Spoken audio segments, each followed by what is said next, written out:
So we've already seen in this series how to create database records and how to query the database with Django to retrieve those records. In this video we're going to look at how to update and delete existing records from the database using Django. And we're also going to see for the first time how to do lookups when we're using the filter statement in Django in order to control what is put into the where clause of an SQL query that can control what objects are returned from these queries. Now these Django operations are going to translate to two different keywords in SQL, and that's the update statement and the delete from statement. We're going to see examples of these queries and how the Django statements translate to these queries in this video. So let's get started. Now I've got VS Code open here and we're working with these restaurant models in this series so far. We're going to continue that in this video, and we're going to start by just showing something that we did very briefly in the last video, and that's how to update an individual record or a model instance in Django and how that will translate to the underlying database. So we're pulling out a restaurant here with the restaurant.objects.first query. What we're going to do in this custom script here is we're going to print out the restaurant's name,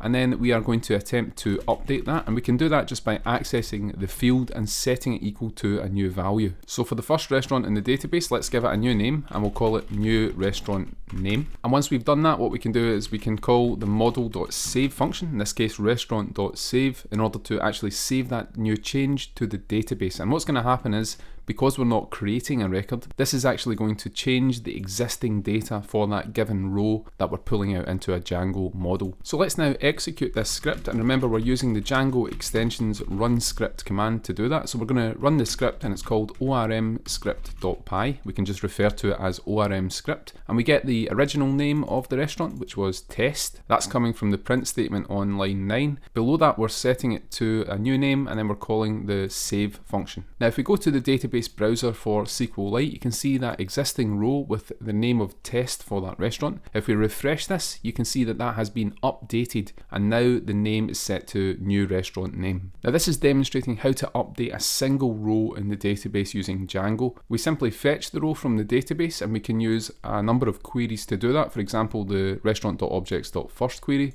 We can also use the .get query to get an individual row back to our program. And once we've got the object back, we can simply update the field values to whatever we want, and then we call the save function. And what that's going to do under the hood is call the SQL update statement. Now if we want to see what's going on here, we can print out the connection.queries list. That's a list of all the queries that have been executed in the current workflow. So what we're going to do is rerun the script, and we're going to see the queries that are executed below. So let me expand this a little bit, and you can see the first query here is the select statement that's getting the first restaurant from the database. Once we get that restaurant, we have a second SQL statement, and this is using the update command in order to set the name field equal to our newly specified name. Now you might notice in the SQL query that the update statement is actually setting all of the fields values here from the model that we're getting back on line 8. So it's going to set every value even though it's only the restaurant name that we're updating. What we can do is, if we make this a little bit smaller, when we call the save function, we can pass a keyword argument to that. And that's the update_fields keyword argument. And we can set this equal to a list in Python, where we can pass in only the fields that we want to actually update in the model. In our case, we're only updating one field, and that's the name field. So what we can do is save that, and then we're going to re-execute the script. And when we look at the update statement this time, we're setting the name field only. So if you only need to update a particular field or set of fields, you can use the update fields keyword argument to the save function in order to do that. Now there's one last thing I want to show on how to update a single model instance. If we go back to models.py, what I'm going to do is, for the restaurant model, I'm going to override the save function. So let's write the signature of the save function, and what we're going to do is we're going to show a way that we can detect whether or not a model has been added for the first time, or whether it's being updated when we call the save method. Now I'm going to go to the Django documentation on the model instance reference page. I'll link this below the video. What we're going to do is we're going to actually scroll right to the bottom. On the sidebar on the right, we can click the other attributes, and models, they have this attribute called _state, and this refers to what's called a model state object, and it tracks the life cycle of a model instance. And that model state object has two attributes. The first one is the one we're going to look at. It's called adding, and that's a Boolean flag that's set set to true if the model has not yet been saved to the database. So what I'm going to do within our save function is we're going to check that attribute and we're going to see whether or not it's true or false under certain conditions. So let's print it out. We're going to print out self._state, and then we're going to print out the adding property of that model_state object. And after we've done that, we can just call the super.save function in order to execute the model save function as normal. Let's go back to our ORM script.py file, and what we're doing in this example is we're fetching a restaurant from the database, we are updating its name, and then we're calling the save method. So this is an update. We expect the adding state to be set to false because we're not adding an object for the first time, we're updating it. So let's execute this script and we're going to see that print statement, and you can see that it's printing false to the terminal, and that's because we have an object in the database, we're pulling it out, we're updating it, and then we're saving it. We're not adding it for the first time. Now what I'm going to do is go back to the ORM script.py file, and I'm going to remove this code here at the top,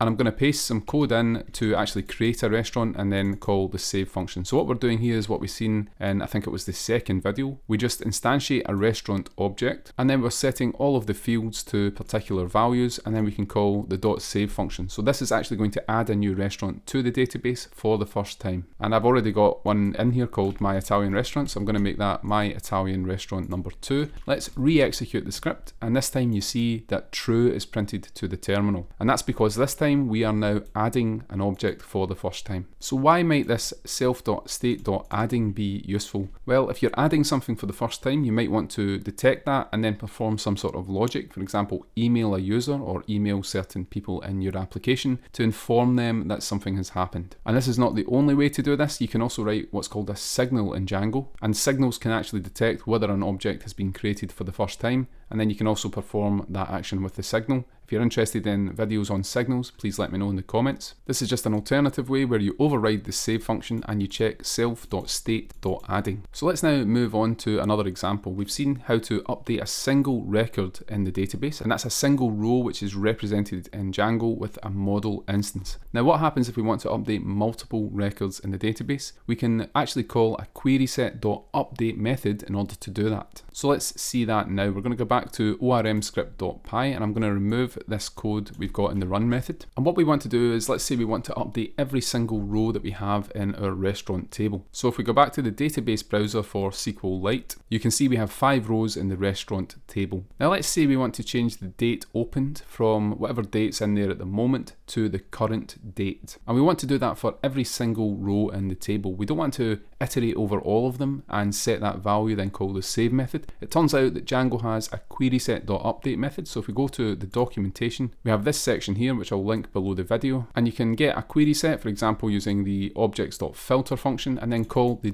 .update method on that query set. And the QuerySet.update is then going to take whatever's passed to the update, and it's going to update that particular field or that set of fields with the values that you provide for every single object in that query set. Let's see an example now and go back to the ORM script. So what I'm going to do is pull out all of the restaurants from the database. We can use the restaurant.objects.all function for that. Now, as I said, let's say we want to update the date open field and set that to the current date. We're going to take that query set of restaurants and we're going to call the .update function, and we pass to that any fields that we want to update. So in our case, we're going to update the date opened field, and we're going to set that equal to timezone.now. And the time zone is coming from this import that I've got at the top here from the Django.utils package. So we're calling timezone.now, and we're going to update every single record in the database and set the date open field to the current date. So let's now execute this script, and we're going to see the SQL statement that has been executed here at the bottom. We have an update statement and we have the table, which is the restaurant table, and we're setting the date opened to that particular date for every single record in that table. So in this update statement, there is no where clause after the set statement. We simply update every single row in the database with this new value for the date. Now I'm recording this on the 24th of June, so if we go back to the database browser for SQLite, we expect to see that value in the date opened column. So let's refresh this table and you can see that that has updated. So the takeaway here is that query sets in Django have a .update method that you can call and update the values of every model in that query set with whatever you provide as an argument. And we don't need to apply this to every single row in the database. So I'm going to change this statement at the top. Instead of using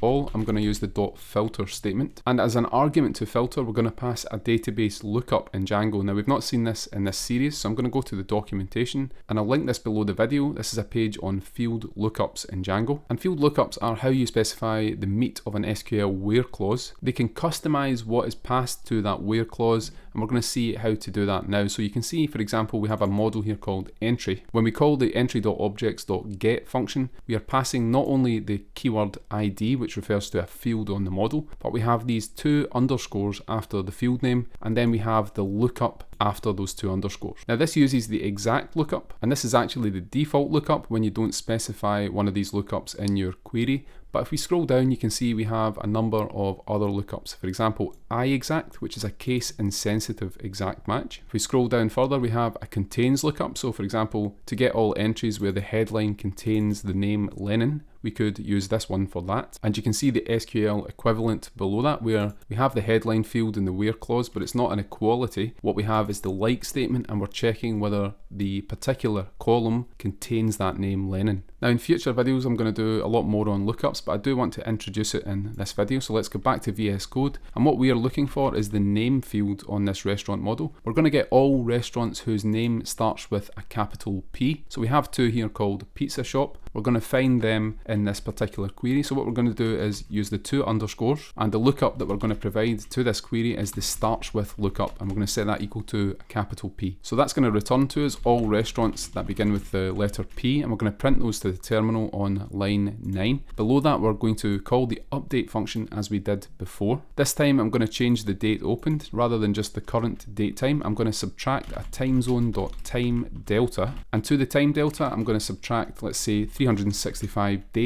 and that will change the date opened only for restaurants that begin with the letter P. And the last change I want to make in this script is that the QuerySet.update function actually returns some data. So let's print that to the terminal as well. And at the bottom, we're going to re-execute this script. So we can see the print statement on line 9 has printed out this query set here containing two restaurants, both of which have a name that begins with that letter P. Then when we call the update function on lines 11 to 13, you can see the number 2 has been printed out. And that actually refers to the number of records in the table that have been updated with the statement. So in our case, we have two restaurants that begin with the letter P. When we call the update function, it's not only going to change the date opened, but it's also going to return to the caller the number of rows that have been updated. And finally, we're also printing out the connection.queries below. And let's analyze that just now. I'm going to make this a little bit bigger so you can see it. We have the select statement where we're getting all of the fields from the table, and that's the restaurant table. But let's look at the where clause, where we're checking if the restaurant's name is like this pattern that's passed in here. And you can see the pattern has the capital P at the beginning, and then the percentage wildcard, which indicates any number of characters after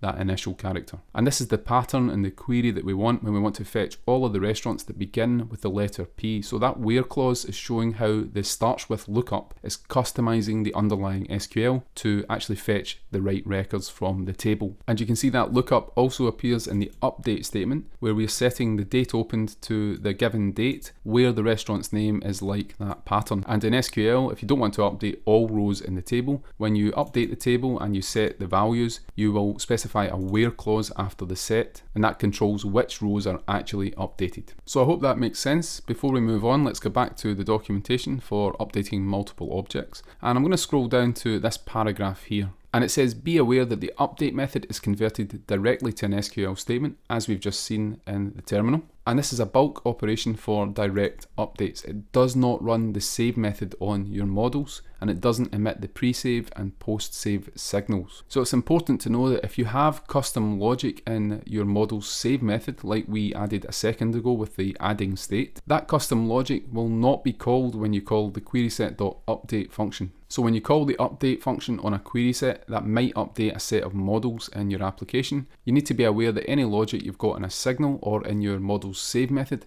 will not by default be executed when you call the QuerySet.update method. And as it says here, if you need to save every item in a query set and you need to make sure that the save method is called on each instance, you don't need anything special to handle that. You can just loop over all of the models and call save. Now I would say if you don't need to execute custom logic, then it's probably more efficient to use the QuerySet.update method, because that creates one SQL statement to update all the relevant rows in the table, whereas looping over the data and calling save one at a time is going to create much more SQL statements, and that's perhaps going to affect performance if it's done too often with a lot of users. So just be wary of these different issues that can occur in your Django application. And the very last thing to show before we move on to deleting records, if we go back to VS Code, when we call the update function on a query set, we can actually pass multiple keyword arguments to update multiple fields for each row that's in that query set. So for example, as well as date opened, we might want to set the restaurant's website. So I'm going to set it to this dummy URL. And if we now re-execute this script and go back to the database browser for SQLite, when we refresh this, you can see that for the given restaurants that begin with the letter P, we now have that website entered into the website column, as well as the date opened being set to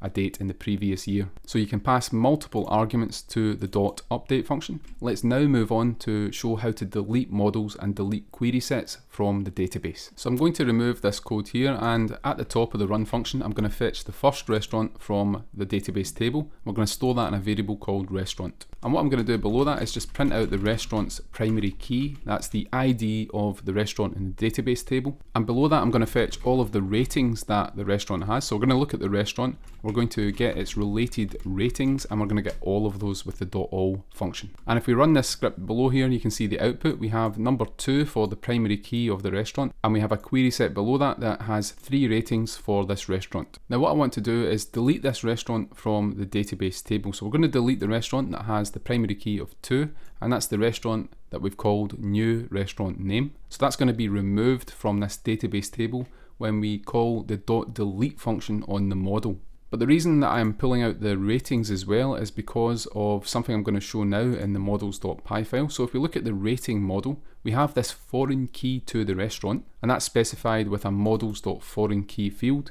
And this is the keyword argument I want to highlight here. It's the onDelete keyword argument to the foreign key. At the moment, we've set this to models.CASCADE, and this is an important keyword argument to know when you're using foreign keys. What this means is that when we delete the parent model, which in our case is the restaurant, when we set the foreign keys onDelete argument to models.CASCADE, what this is going to do when we delete the parent model is it's going to cascade that delete down to any child models. So basically this is going to remove any ratings for the restaurant when that parent restaurant is deleted from the database. So at the moment, as you can see below, we have 3 ratings that are being printed to the terminal.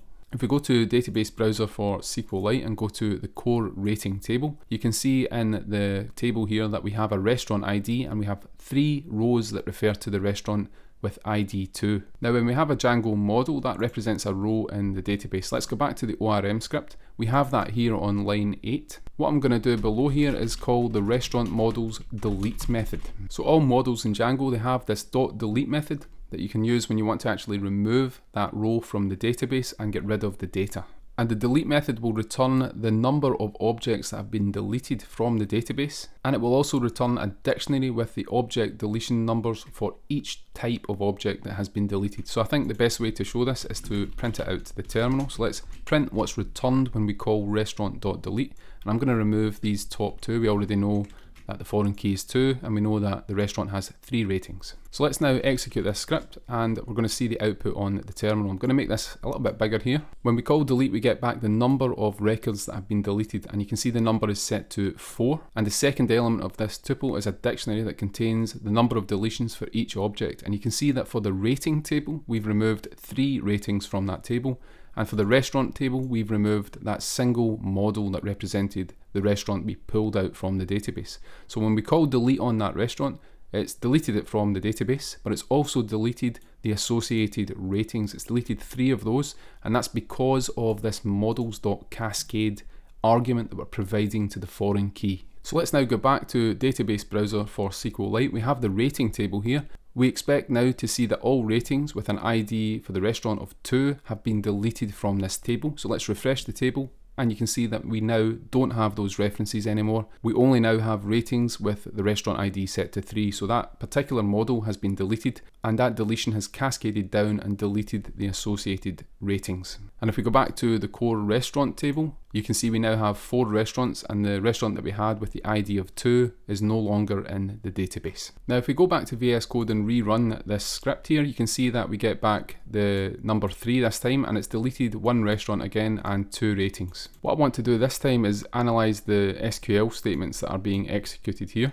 Now the first one is simply fetching the first restaurant from the database table. Once we have that, we have this delete from SQL statement, and the delete from takes the table that we want to delete records from, and then it takes a where clause that specifies which rows in the table are to be deleted. And in the where clause here for the rating table, you can see that we're deleting all records where the ratings restaurant ID is set to the number 3. And at the bottom here we have another delete from statement where we're deleting from the restaurant table where that restaurant ID is equal to 3. So it's 2 delete statements. The first one is executed on the child table, and that deletes any children that have a reference to the parent that's about to be deleted, and that's because of the models.CASCADE argument to the foreign key.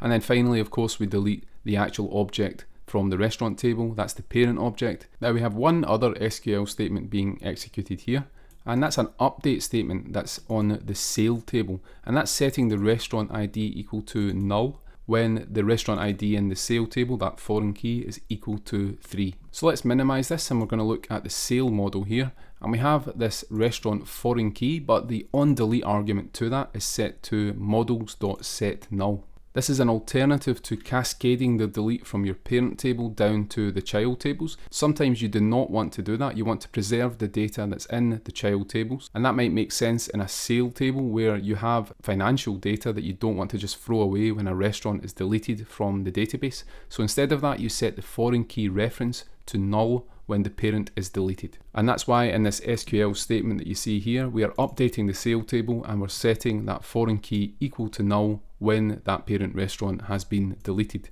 And we can do this only if we set the foreign key to a nullable field as well. So make sure that if you need to preserve that data, you can set the models.setNull flag on the onDelete parameter, and you can also specify the field to be nullable. So we're highlighting what the onDelete parameter to a foreign key can do here. What I'm now going to do is move on, and we're going to show how query sets in Django, like they have an update method, they also have a delete method where you can delete every object in the query set. So what I'm going to do is clear the terminal, and let's make this a little bit smaller and go back to our script here. And let's remove this code, and instead we're going to use the restaurant model. We're going to get all objects from the database, and then when we have all objects, that's a query set of objects. We can then call the .delete function on that, and it's going to remove every single object from the query set from the database table. So let's save this file, and I'm going to go back to the database browser for SQLite.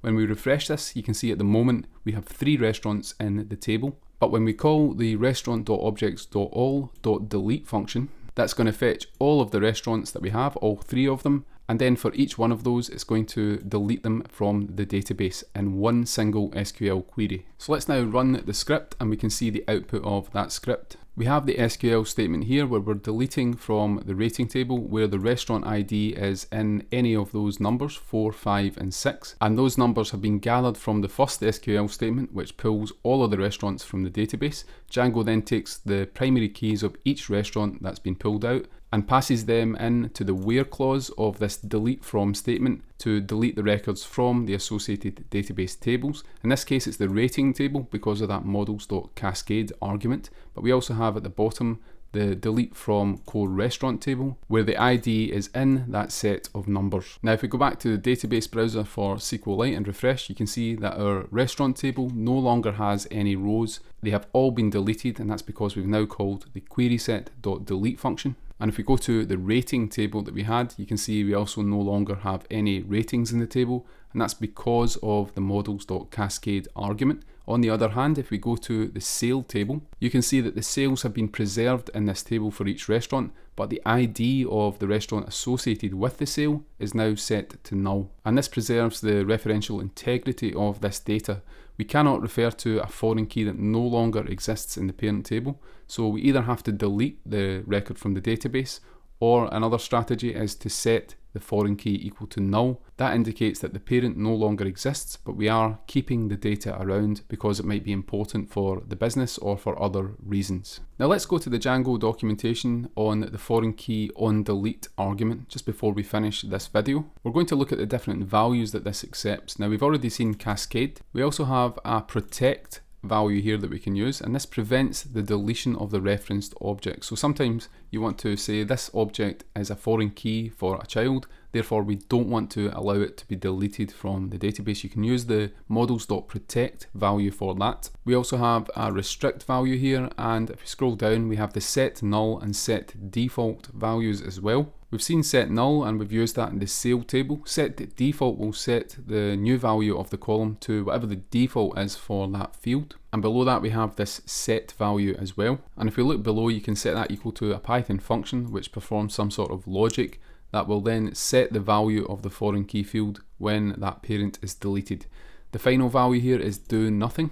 And that specifies that if the parent is deleted, we don't want to do anything to the child table. So we're going to allow it to refer to a value that no longer exists in the parent table. That's probably not the best idea. I wouldn't recommend that one, but it depends on your use case. So that's all for this video. We've learned how to update and delete records in Django, both model instances and query sets. We've also looked at model lookups and how they can be used to customize a where clause in Django. And we've also looked at the onDelete argument to foreign keys and how that affects deleting child instances when the delete method is called on a parent. In the next video, we're going to look at creating a default dataset for the rest of this tutorial series. And once we have that dataset created, we're going to dive further into querying databases with Django. We're going to look further at the filter and exclude methods and how you can use different lookups in Django to customize what's returned from those queries. We're also going to look at ordering records by a particular field, and we're going to look at some helper functions such as the earliest and latest function in Django. And after the next video, we're going to start diving into more complex topics in Django. So if you have any further suggestions for this series as well, please let me know in the comments. Thank you for watching. If you've enjoyed the video, please like and subscribe to the channel, and we'll see you in the next video.